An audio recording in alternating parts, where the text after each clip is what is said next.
Welkom bij Scheldermondig. Mijn naam is Jan Rubbens, presentator. En we nodigen mensen uit met passie. En deze keer passie voor schrijven. En u zult het geloven of niet, maar er is iemand uit West-Vlaanderen aangeschoven. Met wie heb ik het genoegen? Je hebt te maken met Rob de Almkennis. Ja? Ja, bedankt dat ik mocht komen, want komen vertellen over mijn passie. Ah ja, en waar ben je geboren? In Oostberg. Ah ja, Ja, en op kom het je zelf, swingcollege gezeten natuurlijk. Ja. En na het swingcollege? Na het afronden van mijn HAVO ben ik eigenlijk meteen gaan studeren. En op waar? mijn 17e al. In Breda. En daar op kamers. En had je Ja. nog keuze om welke school? Ik heb wel even voor de keuze gestaan of ik inderdaad in Zeeland wilde blijven. En In Vlissingen in zeker? Vlissingen naar school gaan. Ja. Maar ik heb toch gekozen voor Breda. En welke Ik wilde richting? toch op mezelf wonen. En ook de studie die ik wilde doen, die was alleen in Breda te doen. Ja. Dus, ja. En wat deed je nou in het weekend? Kwam je dan terug naar Zeeland? Of? Ja, ik ben echt jaren ben ik gewoon weer braaf elk weekend teruggekomen naar Zeeland. Ik had ook een bijbaan in de horeca. Ah, ja. En, plus ik had het ook altijd naar mijn zin in Zeeland. Ja. Het was ook niet dat ik niks met Zeeland te maken wilde hebben. Maar ik heb altijd een beetje half in Zeeland gewoond en voor de helft in Breda. Oh ja. Maar sinds het laatste jaar is het wel echt alleen Breda geworden. Oh ja. Ja, zo werkt het dan. Ja, je bouwt er toch je vriendengroep op. Ja. En die wel ook allemaal Zeeuws zijn, want zo werkt het dan ook wel in Breda. Ja. Maar, en een vriendin in Breda, dus dan... ja. Ja. En wat heb je na Breda gedaan? Toen ben ik een jaar teruggegaan naar Oostburg. Ik wist niet zo goed wat ik wilde, dus toen ben ik ook deels weer in de horeca gaan werken. Deels ook in de communicatiebranche. En ja, dat was toch ook na een jaar, had ik ook zoiets van, oké, dit is me ook, toch ook nog niet helemaal. Ik wilde toch verder studeren. Ik wilde ook wel hogerop, ik had HBO gedaan en ik had voor mezelf wel zoiets van, oké, ik denk dat ik wel een niveau hoger kan. Ik denk dat dat wel in me zat. Dus toen heb ik me aangemeld voor een pre-master journalistiek op de universiteit in Rotterdam, Erasmus Universiteit. Ah ja. En na een jaar pre-master ging ik door naar de master. En dat duurde ook een jaar. En toen ben ik dus vorige zomer afgestudeerd. Ja, en heb je daar ook op kamers gezeten dan? Nee, Rotterdam niet. Nee, ik ben eigenlijk altijd gebleven in Breda. Oh, Ja, was echt... een goede verbinding. Nee, niet zo goed. Nou, dat verschilt. Maar het was maar 2 of 3 dagen in de week. En ik had zoiets van, ja, ik zit hier prima in Breda. Waarom zou... Ja, ik heb ook weer wel voor de keuze gestaan dat ik inderdaad zoiets had. Oké, bouw ik weer een nieuw leven op in Rotterdam. Maar ja, ik wilde graag toch wel in dezelfde stad wonen als mijn vrienden. En Ah ja. ook geen spijt van. Dus, Nee. nee. Zeg, we hebben een hele mooie foto van Erasmus. Oh jee. Oh Ja. jee. Daar komt hij. Dit is het gebouw, maar nu gaat het over Ja. de personen natuurlijk. Hè? Kijk, strak in het pak. Ja. Vertel. Heel zeldzaam. Ja. Ja, welke vakken heb je dan ook gedoseerd gekregen? Ja, dat was eigenlijk verschillend. Je had vakken wat echt met de universiteit te maken had. Dus dat je leerde om een scriptie te schrijven of leerde op een bepaalde manier literaire onderzoek te doen.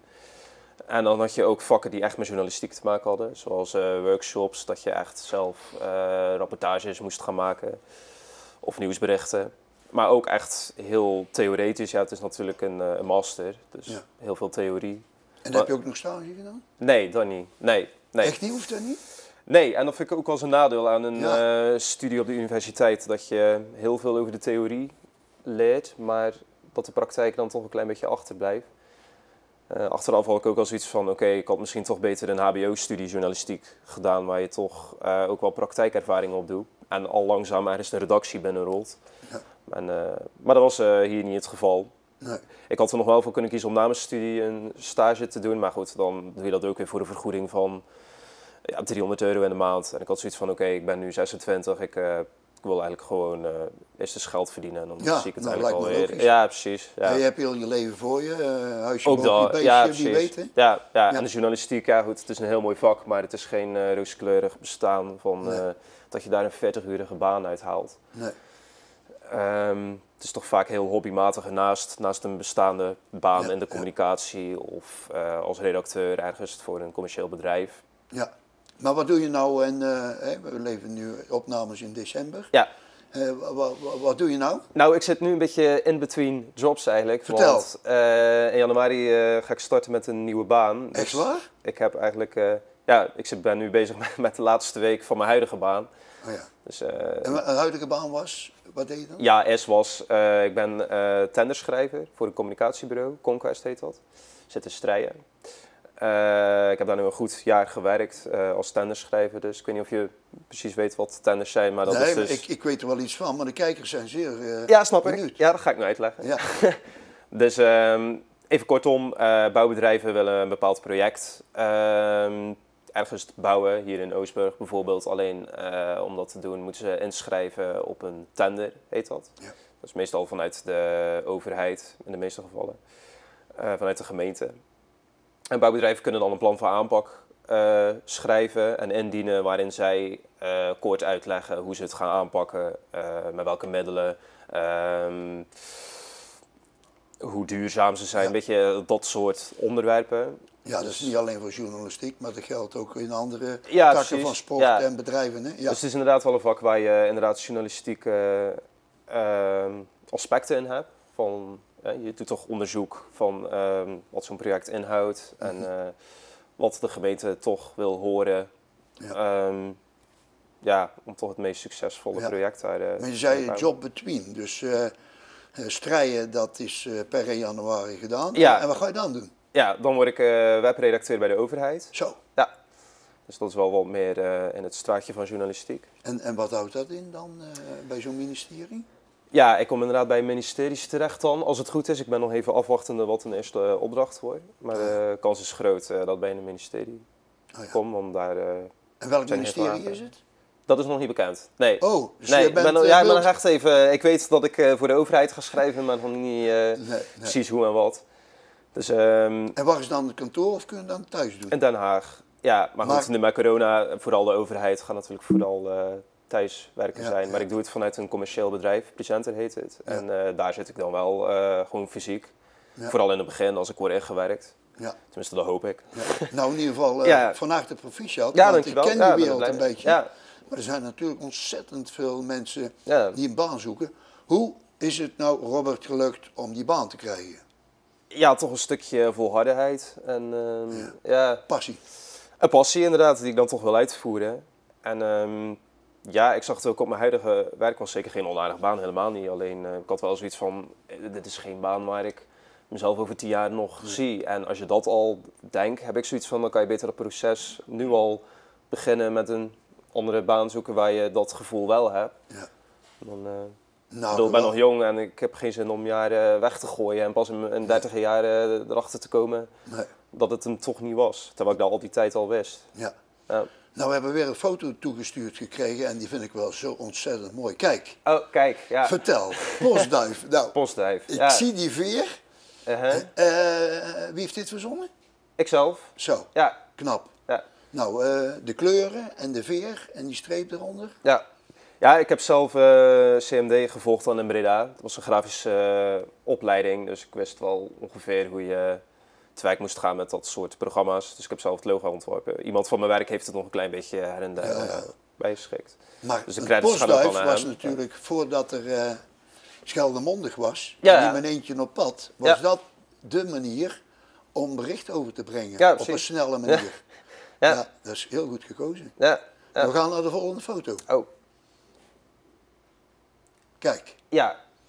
Ja, dat zijn dus mijn verschillende columns. Laat ik even vertellen wat Ja. Postduif is. ja, ja, die staat in het centrum, dus ga je Ja, gang. precies. Ja, top. Postduif is mijn columnsite. Mensen kunnen gaan naar www.postduif.org. Daar schrijf ik wekelijks of 2 wekelijks plaats ik daar een nieuwe column.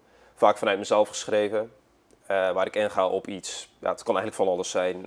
Iets wat in de wereld gebeurt, iets wat in mijn leven gebeurt. Vaak probeer ik het aan elkaar te linken. Ja. Daar probeer ik dan ja, naar mijn beleving op een humoristische manier op in te gaan. En ja, wat ik heb plaats het- ik dan? En, Ik heb het gemerkt, ja, want je hebt een artikel geschreven over corona. ja, klopt. Ja, En een van de hoogtepunten in jouw coronatijd, ja. wat was dat in Hulst? Ja, onze tour door de Hulst. Ja, Zeker wel. want ik Ja. was getipt, dus ik dacht, hoe zal ik dat nou met corona doen? Mhm.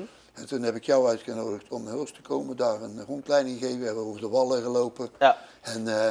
En later heb je daaraan gerefereerd, dankjewel. Ja, ja, zeker. Dus ja. eigenlijk wat je dagelijks leven op jou instraalt, Ja, Daar ga je over nadenken en dan ga je daar een column, Ja. een blok en een vlog. Wat is het verschil? Ja, tussen een column en een blog zit niet zozeer heel veel verschil. Behalve een column is echt wel letterlijk een kolom In de krant. in een krant. Ja. Maar dat is natuurlijk in de jaren geëvolueerd tot iets digitaals wat je nu op het internet... En dat is een blog. En dat is een blog. Ja, een blog is eigenlijk... Ja, wat ik schrijf zit er een beetje tussenin eigenlijk. Een blog is eigenlijk meestal een heel kort berichtje. Maar dat van mij is eigenlijk net iets te lang voor een blog. Maar misschien net iets te kort voor een column. Dus ja, ik noem het zelf column. En wat is dan een vlog? Ja, een vlog is, dat is echt met video. Met Dus, video, de V van video. Ja, dat is eigenlijk een blog, maar dan een... Maar nou een kolom, hè? Dan een journalist die stuurt dat op naar de krant en dan krijgt hij voor betaald. Hoe doe je dat nou met een blog? Ja, toch zelf plaatsen. Ja, Maar wat is dan je verdienmodel?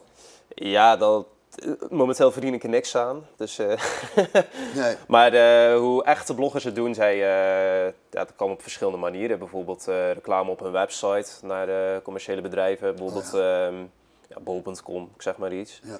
Maar het kan ook toch wat meer sluikachtige reclame door in hun berichtgeving zelf te refereren naar bepaalde producten bijvoorbeeld. Stel, ik schrijf nu in een column dat ik echt helemaal weg ben van PlayStation of zo. Ja, eigenlijk maak ik dan reclame voor dat bedrijf. En dan op die manier kan je er ook iets aan Dan kun je verdienen. het bedrijf benaderen van iets en die kan dan... Ja, als je echt een goede blogger bent, dan komen ze naar jou toe. Ah. Ja, maar zover ben ik nog niet. Nee, ik ook niet hoor. Maar Het zou wel mooi zijn, misschien na vandaag. Ja, ja zeker. Ja. Goed, Robert, jij hebt ook nog iets uitgekozen op mijn verzoek om iets voor te lezen. Ja. Zullen we daar eventjes... Ja, ik ga het niet helemaal voorlezen. Nee, want dan... Want anders blijft er niks meer over voor de kijker. Nee. En ze moeten toch echt naar mijn website gaan. Ja, om duidelijk. Ja, Ja. precies. Nou, wat wil je voorlezen? Ik ga Zeeland-slide voorlezen. Dat is een column die ik gemaakt heb over West-Vlaanderen. Mijn gevoel wat ik... Even een Zeeland-slide, want ik heb jouw website bekeken. En dan, wat is een Zeeland-slide precies? Ja, een landslide is als een... als ik het even goed vertel, dan heb je een cliff waar een stuk land van afschuift en een eigen land op zichzelf vormt.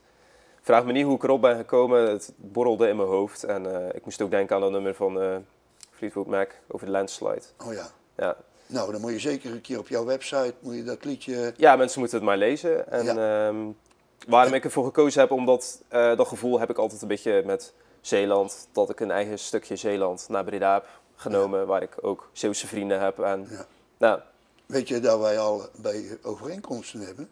Want ik ben uit Brabant naar Zeeland gekomen. ja, precies. Dat heb je En verteld, ik noem me Zebra. Je noemt niet zelf een? Zebra, Ja. Zeeland-Brabant. Flauw, hè? Ja, ik moest heel even nadenken, ja. Allee, Zeeland-slide. Ja, ik ga het voorlezen. Ja. Het is begin augustus. Na een jaar mijn kloten te hebben afgedraaid ben ik wel weer eens toe aan een weekendje West-Vlaanderen. Weg van het hete asfaltdamp die het windloze Breda met zich meebrengt zodra de temperatuur stijgt boven de 25 graden. Even ontsnappen aan de decepties van het volwassen leven en terug naar het gebied waar alles zorgeloos lijkt. Met mijn autoraam open verlaat ik de rotonde van Oostburg. In mijn hoofd zit ik al aan de Zeeuwse kust. De kenmerkende zeewind zorgt ervoor dat een geurmengeling van bermen, gedorste tarwe en koeienstront zuist door mijn te nauwe holtes. Kolpjes aan zie ik de duinen in de verte scherper worden. Het landschap van de Groesepolders wordt langzaam in high definition geprint op mijn netvlies. Ik heb de tijd, want er rijdt een Belg voor mij. Alweer 10 jaar geleden verliet ik het Zeeuwse landschap voor het studentenbestaan in Breda. Ja, en als mensen het verder willen lezen, dan moeten ze gaan naar www.postduif.org. Ja, en weet je wat ik nou zo knap vind? Dat je gewoon de zintuigen beschrijft wat je proeft en wat je ziet. En dat is het, hè? Ja, en ik denk dat het ook al de kracht is van mijn schrijftalent, als ik het zelf mag noemen. Tenminste, dat hoor ik toch ook al van de mensen die het lezen, dat ik bepaalde gevoelens weet te omschrijven. Ja. En dat vind ik ook wel het leukste. Een beetje het ontastbare toch tastbaar proberen maken. Het gevoel, de sfeer en noem maar op. Ja. Knap hoor. Nou heb jij nog een foto opgestuurd, maar die heb ik nog niet gezien. Een foto? Ja, die gaan we toch? Ja, van de Instagram. Ja. Ja, ik probeer zelf een beetje inzichtelijk te krijgen wie mijn blog allemaal, of mijn columns allemaal lezen. Dus ik heb een eigen Instagram-account gestart. Ja. Dus als mensen die ook zouden kunnen volgen, dan weet ik een beetje wie mijn lezers zijn. Nou. Ja. Nu zit het voornamelijk in mijn vriendengroep en het zou leuk zijn als het wat groter zou worden in Nederland. Nou, dat gaat gebeuren. Ja. Want wij zetten natuurlijk niet alleen op kanaal 111, Uh-huh. maar ook op YouTube en op Facebook. Ja. En kunnen ze het allemaal nog een keer nazien. Hè? Ja, en het is voor mensen al beter om er een gezicht bij te hebben, Ja. denk ik. Ja, Nou, ik hoop dat je het leuk gevonden ja hebt. het zeker. interview. Ja, bedankt. Heb je Ja. nog een boodschap voor de kijkers? Behalve dat ze natuurlijk allemaal naar je media moeten gaan. Ja, nou ja, als mensen ook het idee hebben om inderdaad een blog te beginnen of te willen schrijven, vooral doen. Het is een kwestie van doen. En ja, meestal gooi ik gewoon in een Word-bestandje waar ik aan denk. En dan ga ik later pas schikken en denken van, goh, dit is een mooie zin en dit past bij elkaar. En soms schrijf ik ook dingen die ik later helemaal niet gebruik. Nee. Ja. Maar als iemand bijvoorbeeld van het Swin College zit te kijken, Ja. hè, en die wil dezelfde richting gaan doen Ja. als jij, Ja. die mogen jou benaderen. Hè? Zeker, zeker. Oké. Ja. Nou, dat is een oefening geslaagd. Ja, Ik ga zeker. de kijkers bedanken. Ja. Oké. Nou, beste kijkers, dit was weer een prachtige aflevering van Passie voor Schrijven. Hè, dus als je daar belangstelling voor hebt, dan kun je Robert een keer benaderen en dan weet ik nog wel een gids om over de wallen van Sluis te lopen. Ja, Oké. lijkt me leuk. Ja, ik heb niet zoveel te doen nu in coronatijd. Dus, ja. Oké, prima. Top. Goed.